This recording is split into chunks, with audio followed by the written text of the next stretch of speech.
I realize 3 videos deep talking about the worst car guys is probably pretty harsh and makes it seem like all I want to do is crap on the car community. There's rocks, there's whale poo, and then there's you. Well, even though lately I've also been wanting to do another best car guys video, for now, this is what we're gonna do. So here's a part 3 video of the worst car guys you will meet on the road and at meets. Let's get into it.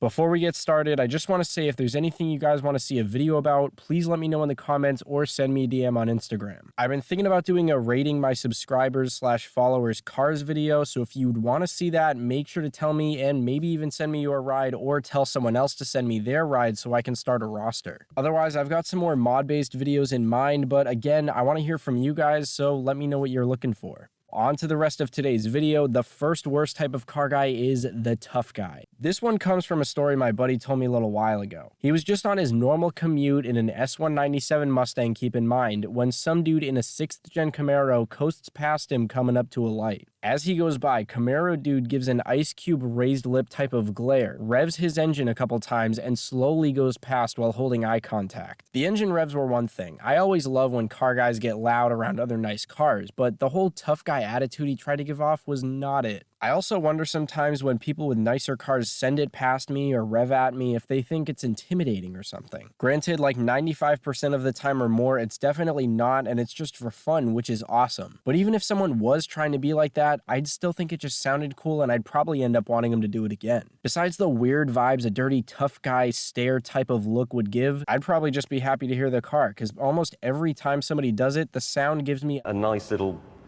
fizzing sensation. Second on the list for today is the people who spam those "I weave in traffic at 100 miles an hour on my one escape from reality" type of videos. I want it to be clear that in all seriousness, I don't want to ignore that some people might really be going through stuff that I don't understand and cars might actually be helping. This isn't meant to attack anyone who's really struggling, and I know even a good loud send can really help a bad mood. But with that being said, I'm gonna get back to roasting the cringy TikTok people who played it up and did it only for views. Most people get into the car world because it's a fun, upbeat, and chill thing. So when this trend started taking over, I saw a good amount of other people also saying how a lot of us are just here for the fun and it's not some intense thing non-car people should assume. I haven't seen these pop up as much lately, but for a time it felt like I was seeing one of these pop up like every other day or even every day. It really seemed like most people were only doing it to get attention on social media so they could get more views and followers and stuff like that, just with a fake TikTok sad boy face and a couple slightly aggressive shifts. Oh, boo-hoo! Let me play a sad song for you on the world's smallest violin.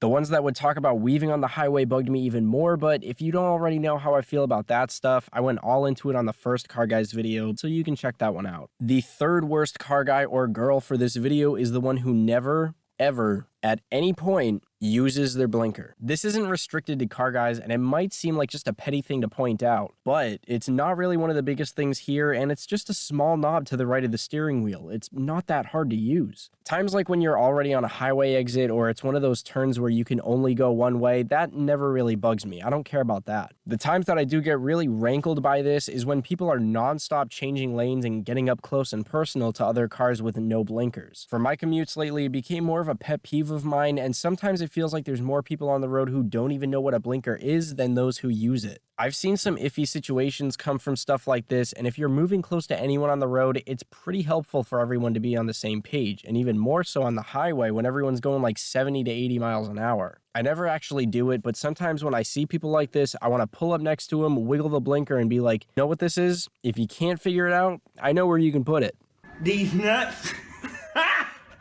Got him! Number 4 kind of relates to the blinker person, so I figured I'd put it right after, and it's what I'll call a highway warrior. It's pretty much just the people on the road who don't really have any chill. While you're in the left lane, they'll fly up behind you when you're already going a good speed, sit on your ass like it's a parking spot, and as soon as you're changing lanes to get to the right, they'll go as close as they can to your car as they floor it past you. I want to say I'm not trying to support going slow in the left lane. That's just not how the roads work. But if, for example, traffic's moving at like 70 miles an hour and someone's passing people going 80, there's no reason to be that person cruising at 90 so you can sit on the person's ass while they pass other people.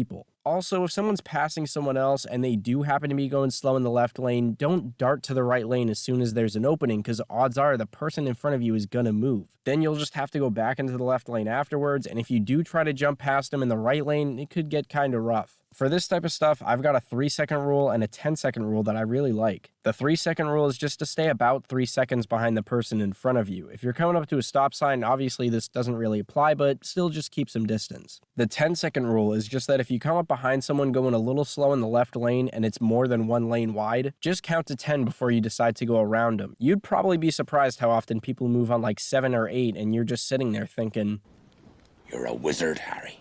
the final worst guy for today's video is the classic fanboy. I know all of us have already heard of him. In the first worst car guys video, I talked about people who will not listen to any of the stuff done to a car mod-wise and will still be like, too bad it's still a insert car here. That idea kind of plays into this, but that's more of an anti-fanboy. The people with lazy humor who still overuse the crashing Mustang jokes could see an S550 making 1,000 horsepower with drag radials on the back, and they'd still be like, ooh, it's still a slow stang, hee hee. But a fanboy would probably say something a little bit different. They could see a modded SS hidden mid-9s down a quarter mile, and they'd say something like, I bet a red eye would still be faster, because they don't really understand how numbers and math work. It's a little too much for them. Sometimes when I'm really a fan of the car I post on the Liberty V8's page and someone jumps in and acts like either a fanboy or an anti-fanboy, I really can't understand how they think. Do you ever look at someone and wonder what is going on inside their head? Whether you're at a car meet or on social media, nobody wants to meet a jerky fanboy or an anti-fanboy. It's obviously not bad to like a certain type of car over another. If you've been watching my channel for a little while, you probably know I'm a big Corvette guy, especially C7s. So even if I see an S550 Mustang with 1,000 horsepower and I would still take a C7Z06 because I like them more, I don't really think that would be a fanboy move because I personally just like how they look and sound more. If I were to start telling people that a stock C7Z06 would walk 1,000 horsepower Mustang on the highway, then that'd definitely be a fanboy move, and it'd probably be time for me to stop giving people advice about car buying and modding. I guess at the end of the day, not being a fanboy kind of just ties into respecting all builds. An honorable mention for the list is the pamphlet memorizer. When you and your car guy buddies are talking about dream cars and stuff like that, this is the guy who constantly recites what he read on that One Motor Trend article about a new car. Someone might like a ZL1 because they look mean and they're fast. Someone else might like a BMW M4 because it still gives the luxury, but it's a cool different style. Then here comes that guy saying, the C8 Corvette is fantastic. It's incredible. It goes from 0 to 60 in 2.8 seconds for only $60,000. It is without a doubt the best performance deal on the market. They don't say anything about how it looks, how it sounds, the engine, interior, or even the fact that the front lids were trying to murder the drivers when they first came out. And you already knew what they were going to say because you've heard them say the exact same thing the last 4 times you guys have been talking about cars. You also know nobody wants to be the guy to break his heart by telling him the only C8 Corvettes being sold for less than like 80 grand are the wrecked ones. All around me are familiar faces. I also want to add now, if you've been any of these people at one point, it doesn't mean you're a bad person. You need to go sit in the corner and your car guy sticker is going to get taken away. This whole thing isn't meant to be taken too seriously, you know? I'm not trying to claim I'm like Santa Claus and I know who's good and bad and I watch you in your sleep or anything. I've even done some of the stuff from the first or second videos before. The only stuff I will say should be taken seriously is anything involving weaving or driving like a jackass and endangering other people. If you feel like doing dumb car guy stuff, that's your decision, but I hope you all stay safe. I like to say if you're going to do something stupid, do it in a smart way. When it comes to driving around other people though, keep in mind your actions can have a huge impact on others' lives too, so just stay safe out there and respect distances and speed around everyone else. If any of you missed parts 1 or 2 of these, I'll link them below and in the video, so check those out if you enjoyed. If you know of any annoying car people that I didn't say, toss them in the comments so we can get some good banter going. I don't only want to spread hate though, so I'll probably make another Best Car Guys video sometime soon, because I've already got some ideas. Also, if you want to see any other specific videos, I'd love to hear them so I can put out more of what you guys want to see. As always, thank you all very much for watching. I genuinely appreciate you guys. I'll see you all in the next one. Have a great day.